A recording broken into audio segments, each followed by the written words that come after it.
Listen, you do not have to find your one perfect dream and passion to move forward. It's all about taking tiny, consistent steps towards what matters to you.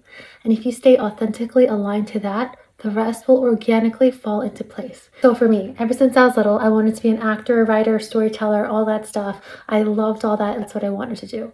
I told my parents, and growing up as an immigrant kid in the 90s, they were just like, no. It wasn't like an angry no, like, you know, you have to be a doctor, lawyer. It was more like, realistically, it's not going to happen. Look at the TV, look around you, look at the movies. There's no Asian people.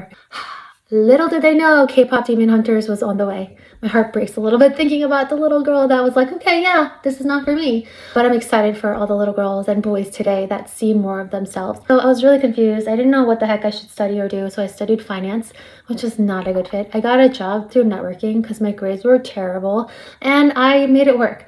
During that time, I decided I cannot do this for the rest of my life. I need to figure this shit out.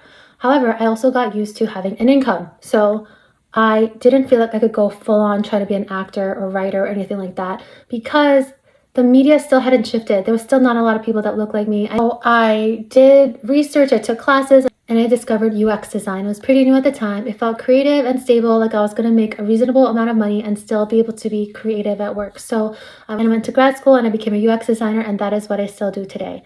At the time, I was excited to do this career switch, but I was also kind of sad because I knew I had a deeper creative dream. Like, I didn't go all the way, but I was like, I just can't do finance anymore, and I still would like a stable income. So this is what I'm comfortable doing. And even though it wasn't that like deep core dream of mine, what it did is it brought me around a community of other designers.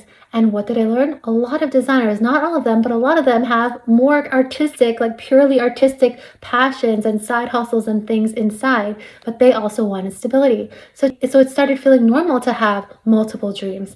And the more normal it felt, the more confident I felt to invest in these things. And now I'm sitting here as a full-time designer, but I've also worked in several indie films. I've written and produced my own film, and I've even won an award for my writing. I'm not famous, I'm not an A-list celebrity, anything like that, but I have fulfilled my childhood dreams in a lot of ways.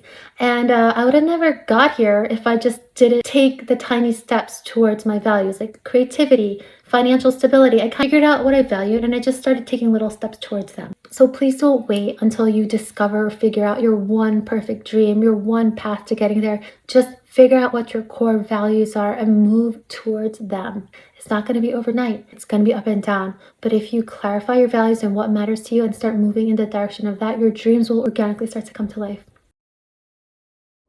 Of course, you have more than one dream. You're a deep feeler. Your empathy and big heart make you naturally multi-passionate.